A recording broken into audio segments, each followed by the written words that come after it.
Reñafe, Íñigo, Pacora, Olmos, Puerto de Villa de Pomalca, Tumán y la tierra de los brujos. ¡Hala! ¡Oiga! ¡Dice! Bueno, y en esta oportunidad estamos con el señor Marco Arana, así es, Marco Arana, precandidato a la presidencia de la República.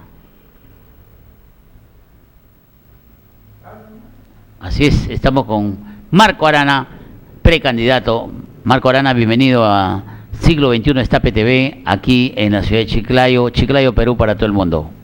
Muchas gracias, Cristian, por la invitación a la conferencia. Un gusto de estar en Chiclayo. Hemos llegado el día de ayer, hemos estado visitando las diversas empresas azucareras y los anexos alrededor de ellas. Y hoy en la tarde tendremos también actividades en las universidades de Chiclayo. Claro, yo quiero que me sintetice, Marco Arana. Bueno, ha sido religioso, sigue siendo cura o no sigue, o cómo. Yo quisiera que nos den una pequeña explicación para el conocimiento de los televidentes. A ver, teológicamente el ministerio del orden se queda toda la vida, ¿no? Lo que ocurre es que en mi caso ha habido una dispensa de funciones para mi vida laical, para mi vida cristiana como cualquier bautizado. Yo mantengo los elementos centrales de la fe cristiana, de servicio, de identificación con la paz, con la justicia. Claro. Usted antes hacía celebraciones de misa, matrimonios, esto sí podía hacer usted claro, antes que renuncie o se retire, sobre el tema religioso. Sí, yo he sido 19 años párroco, ¿no? He sido párroco rural y he sido también párroco en la parroquia universitaria, y en realidad compartía mi labor parroquial con la enseñanza universitaria, ¿no? Porque también soy educador. Pero ya desde la participación en la actividad política, desde el año 2009, había una suspensión de funciones, y este año ya hay un decreto de la Santa Sede de Roma que me dispensa de todas mis obligaciones sacerdotales y deja abierto el camino de que en situaciones de emergencia yo pueda ejercer la absolución, por ejemplo, o pueda organizar mi vida civil como cualquier cristiano, lo cual incluye la actividad política, el matrimonio, etcétera. Esa resolución ya llegó de la Santa Sede. ¿Qué lo animó, qué influyó en Marco Arana para dejar el hábito, para dejar, en todo caso, alejarse un poco de la iglesia?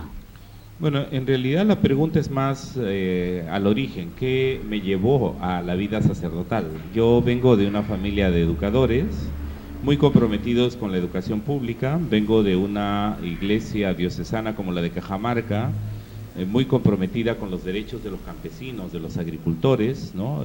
Hay una larga tradición en Cajamarca de una iglesia comprometida con los derechos de las rondas campesinas y en una diócesis rural. Y vengo también del movimiento de derechos humanos. En ese compromiso fue que ya estaba identificado en todo caso con el clamor, con los reclamos de la población, de la gente humilde, ya estaba identificado, ya estaba enraizado ya en la sangre ya. Así es, yo me hice sacerdote porque creí y sigo creyendo en una iglesia comprometida con las causas de la justicia, de los derechos humanos, con la opción preferencial por los pobres.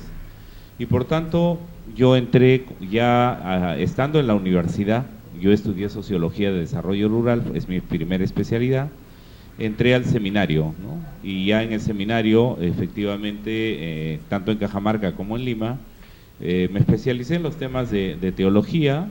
Luego fui a estudiar a Roma, allí hice mi licenciatura en Teología Dogmática, y luego regresé al Perú. Terminé mis estudios de maestría en la Universidad Católica sobre temas de sociología y políticas públicas.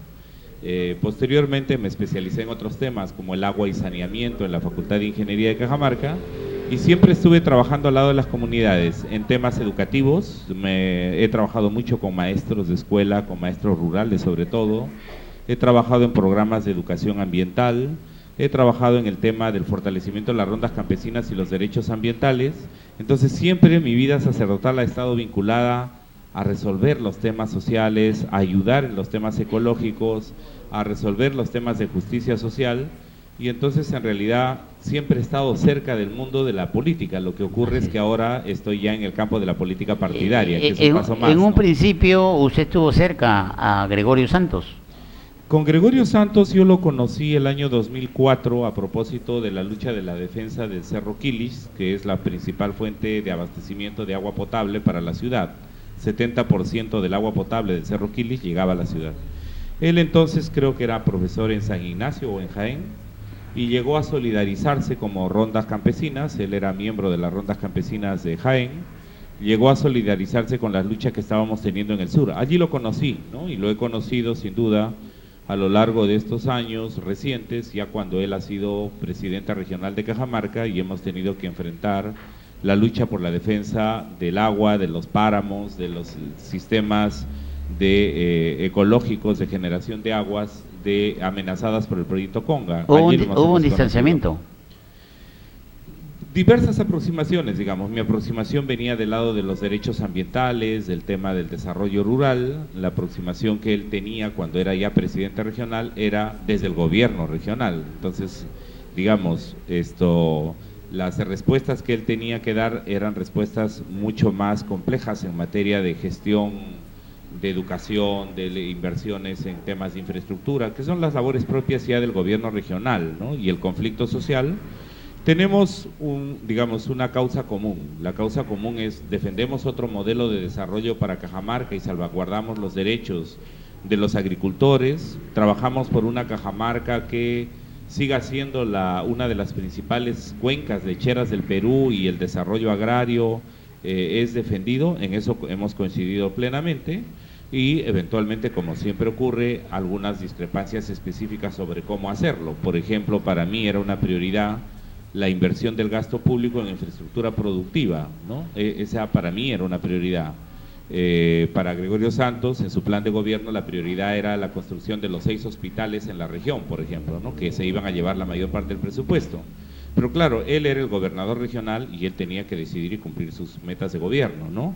Sin embargo, ambas cosas no se contradecían. El problema era que, por ejemplo, cuando él entra a gobernar, el presupuesto del gobierno regional asignado a gasto público, el gasto público en materia productiva agraria, no llegaba al 10%.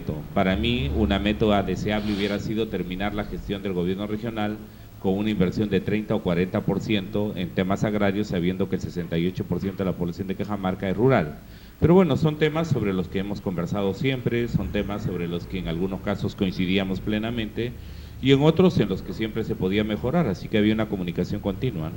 Los diferentes presidentes que han pasado para gobernar nuestro país, bueno, cuando han sido presidentes han cambiado de actitud y cuando han sido candidatos tenían otras poses o posiciones. ¿Qué concepto le merece?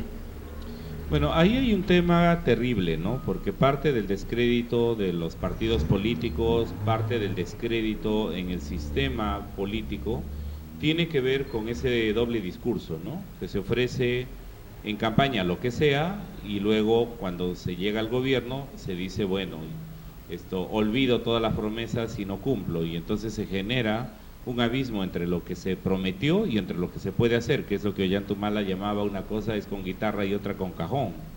Y entonces ¿a eso a qué lleva? A que la gente no crea en la política, porque finalmente sabe que el candidato puede prometer lo que sea, después cuando sea gobernante va a hacer lo que sea. Y yo creo que eso le ha hecho mucho daño a la política.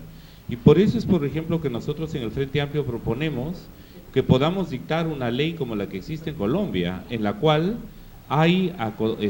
está delimitado qué es lo que los candidatos pueden ofrecer y qué no, de tal manera que, por ejemplo, si se hacen promesas que luego no se pueden cumplir, puedan haber incluso sanciones punibles, ¿no? Y entonces yo creo que en este momento es importante decir, en el Perú no podemos divorciar las ofertas de campaña de las promesas de gobierno, porque de otra manera lo que vamos a hacer es acrecentar la desconfianza de la población, y lo que hay que hacer es ganar la confianza de la población en las instituciones, en los gobernantes, y por eso hay que tener cuidado con los candidatos demagogos, ¿no? Como nos está pasando, por ejemplo, con Keiko Fujimori. Dice, las políticas del gobierno de su padre y de ella misma apuntan a desmantelar las empresas públicas, ¿no? Privaticemos todo, 0 empresas públicas. Sin embargo, ahora que la población de Quito se ha levantado pidiendo que Petroperú entre al lote 192, Keiko Fujimori sale a decir, no, defendamos Petroperú. Pero si toda su política ha sido desmantelar empresas públicas, menos mal Petroperú se salvó del remate. Pero ese doble discurso nos tienen acostumbrados los políticos tradicionales, ¿no? Cristian, pero Y eso por es lo eso que hay es que que romper. se presenta el Frente Amplio como una alternativa. Justamente eso es lo que hay que romper, ¿no? Por eso, por ejemplo, yo he demandado que incluso el señor Pedro Pablo Kuczynski, que también es otro privatizador a ultranza, aclare su posición de por qué en el lote 192 dijo que entre Petroperú, cuando sabemos que él quiere rematar a Petroperú. Y por eso mismo hemos demandado al gobierno de Ollantumala coherencia con sus promesas, y nosotros mismos estamos diciendo, prometamos solo lo que podemos cumplir. Entonces nosotros estamos diciendo, las campañas electorales no deben estar basadas en promesas demagógicas o en regalos para conseguir el voto, sino debe estar basado en convicciones y en metas alcanzables. Por ejemplo, en el Perú, decimos en el Frente Amplio, ¿es posible diversificar nuestra economía y impulsar más el turismo? Sí, porque no hay que inventar destinos turísticos. El Perú está lleno de destinos turísticos para el turismo ecológico, para el turismo de aventuras, para el turismo histórico, para el turismo arqueológico, para el turismo cultural, para el turismo gastronómico. En fin, hay un potencial enorme que se puede desarrollar. Entonces, eso no es decir una mentira ni inventar una falsa promesa, sino por el contrario, es algo posible. Se puede sin duda invertir más en infraestructura turística. Sí, el Perú es uno de los 4 países del mundo con mayor posibilidades de ofrecer atractivos turísticos. Entonces, desarrollemos más ese potencial. Segundo, decimos, el Perú es uno de los 7 u 8 países con mayor megabiodiversidad del mundo. Nosotros tenemos una cantidad de plantas medicinales, de frutas, de productos para la medicina que ni siquiera han sido estudiados convenientemente.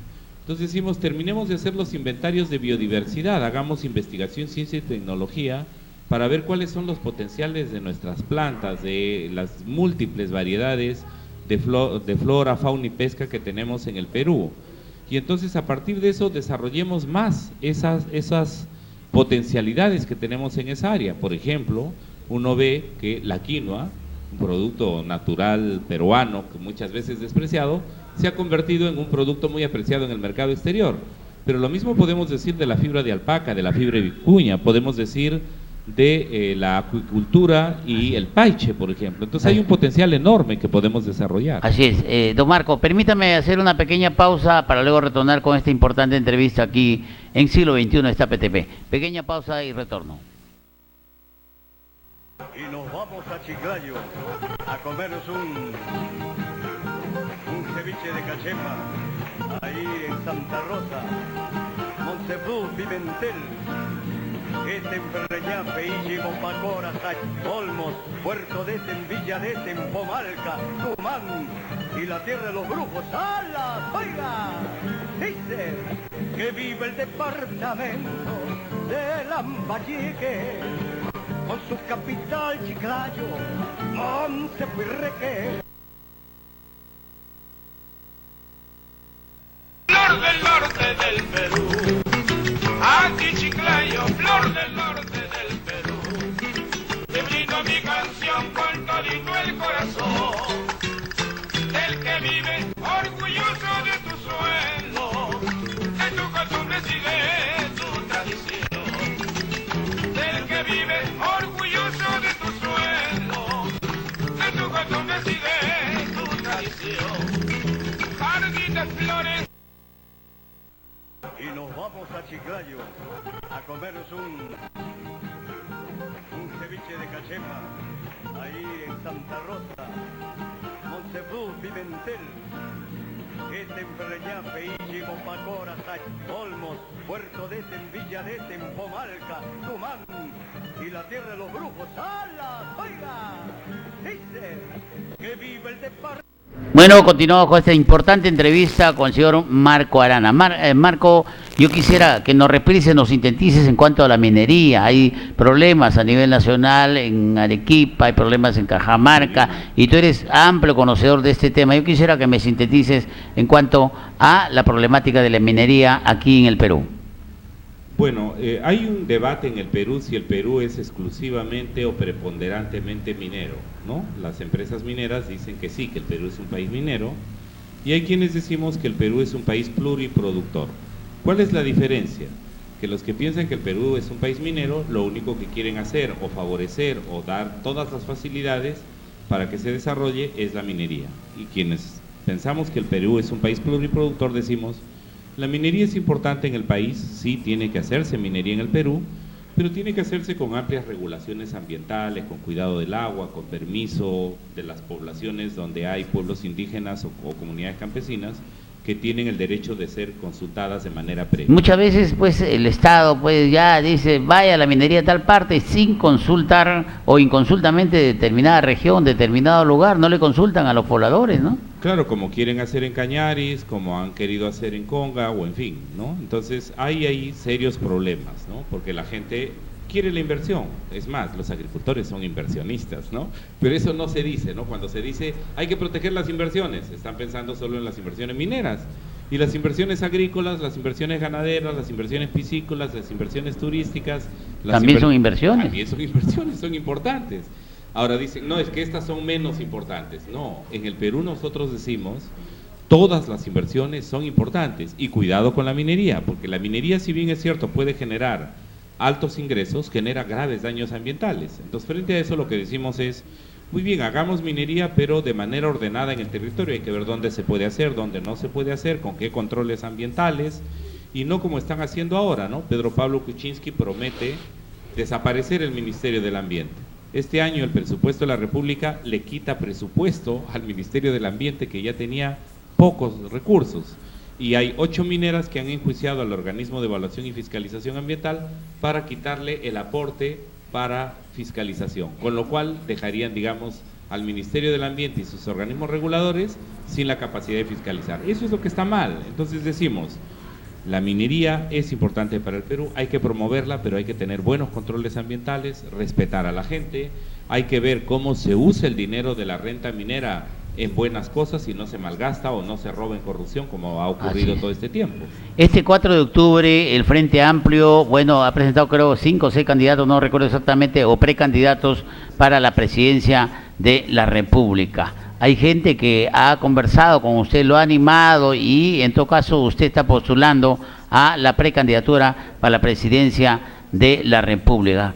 Yo quisiera en todo caso que nos invite, nos diga qué es lo que lo ha animado a postular a la presidencia de la República.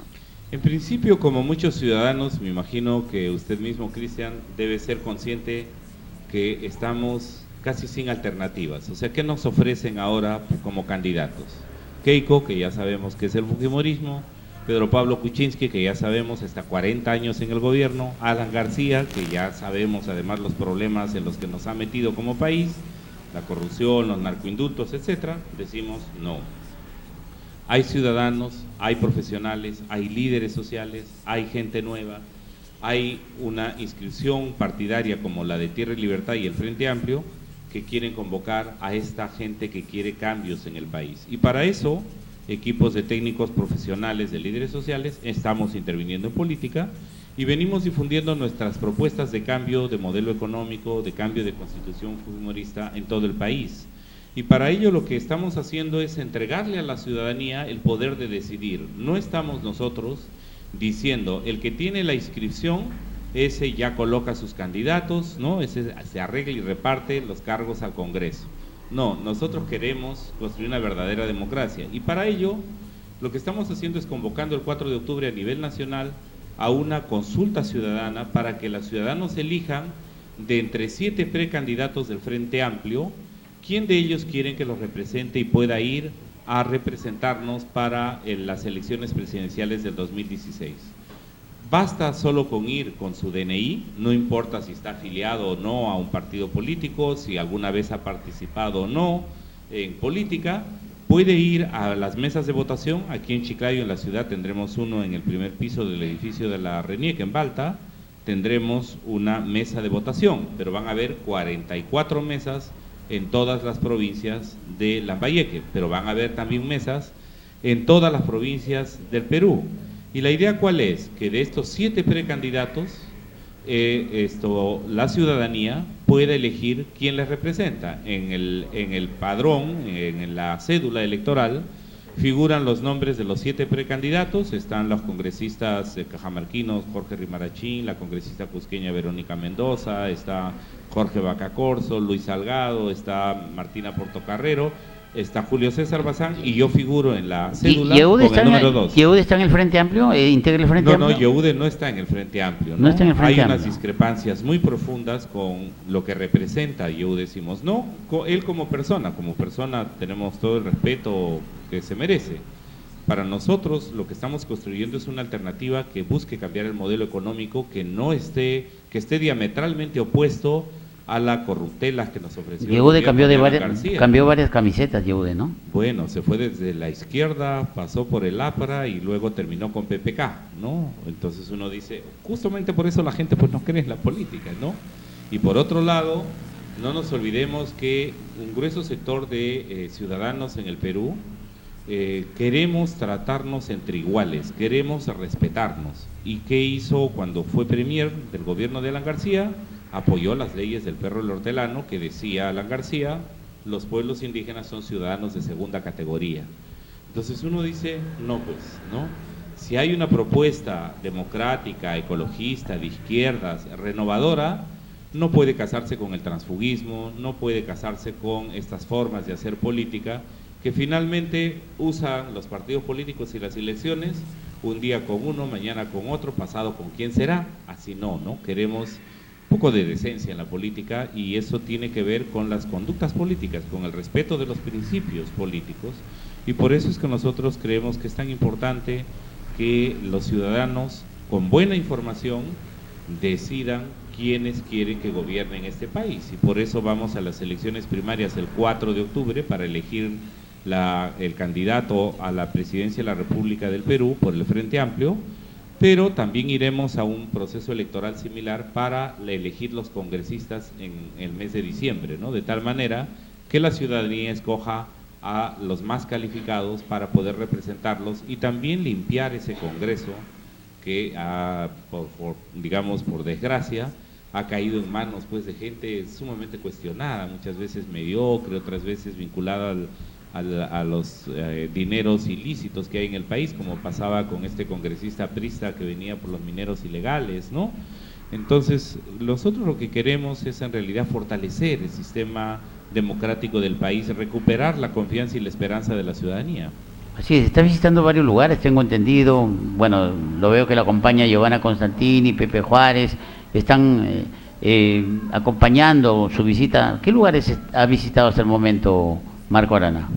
Bueno, en la visita que estamos haciendo a Lambayeque y que hemos hecho también hace 2 meses, efectivamente con Giovanna Constantini, su vínculo con las luchas de los trabajadores cañeros, que es tan importante porque están esperando muy reconocida en las soluciones. empresas agroindustriales en Pomalca, en Tumán, sí, también tiene mucha hinchada. Con grandes poderes económicos, ¿verdad? Que lo que pretenden es saquear el patrimonio de los trabajadores. La mandaron golpear la vez pasada, asaltar. Amenazaron, como ha ocurrido con aquella gente que es consecuente, pues la gente que no se deja corromper, la amenazan, la asustan, en fin, o sea, de esa clase de gente honesta, preparada, que además no vende su conciencia, nos dejamos acompañar, y en ese sentido hemos hecho estas visitas con Giovanna Constantini, con el doctor John Vega, con Pepe Juárez, con los dirigentes sociales de estas organizaciones, pero también estoy viniendo de Arequipa, de Cusco, no veo de que lo acompaña Humberto Heredia. ¿Qué pasó?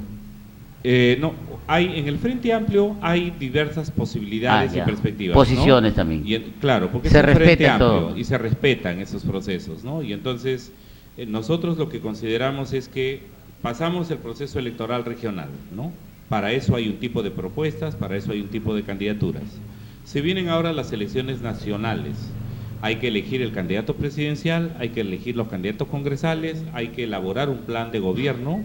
Nosotros venimos trabajando ya 3 años en la definición de un programa y ahora último venimos trabajando hace varios meses en la formulación del programa de gobierno, y allí vienen diversas capacidades, ¿no? Ingenieros, líderes sociales, economistas, sociólogos, antropólogos, planificadores, ingenieros, ¿no? Pequeños y medianos empresarios, todos los que puedan aportar para tener una propuesta de gobierno que nos represente a todos. Y entonces la tarea es ardua.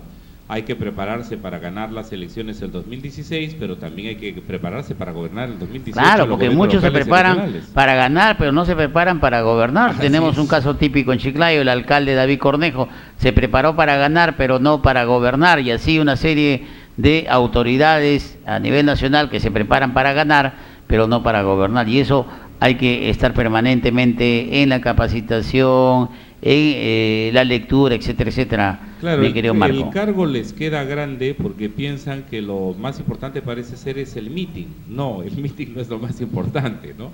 Lo más importante es la capacidad, tanto técnica como ética para gobernar, porque se puede tener técnica, ¿no? Se puede tener conocimiento, pero si no se tiene honradez, ustedes han visto en Chiclayo lo que ha pasado con el anterior alcalde, ¿no? Que sabe Dios de qué profundidades es la mugre en la que se metió y cuántos más estarán metidos en esa cadena y en esa mafia corrupta. Pero se trata, por un lado, de tener capacidades éticas, es decir, honestidad, honradez, y de otro lado, tener capacidades técnicas. Y las capacidades técnicas no la puede pretender tener uno solo, ¿verdad? O sea, me especialicé en Sociología del Desarrollo Rural cuando muy joven, luego en Sociología de Políticas Públicas, luego en los temas ambientales, pero necesitamos equipos técnicos y por eso es importante que una organización política tenga sus propios técnicos, ¿no? Tenga economistas, sociólogos, planificadores, ingenieros, comunicadores, abogados, etcétera, ¿no? Y por eso a mí me alegra, por ejemplo, contar entre nuestras filas del Frente Amplio y de Tierra y Libertad con varios decanos, ¿no? El decano del Colegio Nacional de Biólogos está en nuestro equipo técnico. El decano del Colegio de Médicos de Piura está en nuestro equipo técnico, ¿no? Uno de los miembros de la Federación de Médicos del Perú, el doctor Ceballos, está en nuestras filas. Esto nos alegra contar con distinguidos maestros, ¿no? Y economistas que además no solo enseñan, sino que han hecho gestión pública como Pedro Franque, Carlos Monge y otros, ¿no? Este 4 son las elecciones. ¿Cómo va a ser el sistema de elección por número, símbolo? ¿Cómo hacen las elecciones, mi querido Marco Arana? A partir de las 9 de la mañana, donde hay mesas de votación, la de la ciudad de Chiclayo va a estar, como insistí aquí, en el primer piso de la RENIEC, en la ciudad, pero van a haber 44 mesas en toda la región. Lo que hay que hacer es llevar el DNI, ¿no? Y con su DNI pide su cédula de votación. En la cédula de votación ahí están todos los precandidatos. 7 precandidatos que tienen su foto, su nombre y su número, ¿no? Yo estoy en la ubicación número 2, está mi foto, está el número y está el nombre. Se puede marcar la foto o se puede marcar el número. Y entonces, entre las 9 de la mañana y las 4 de la tarde, va a haber la votación. A las 4 de la tarde se cierran las mesas de votación, se hace el conteo, se levanta el acta y el equipo de monitoreo y de acopio de las actas se van a procesar en el órgano electoral regional.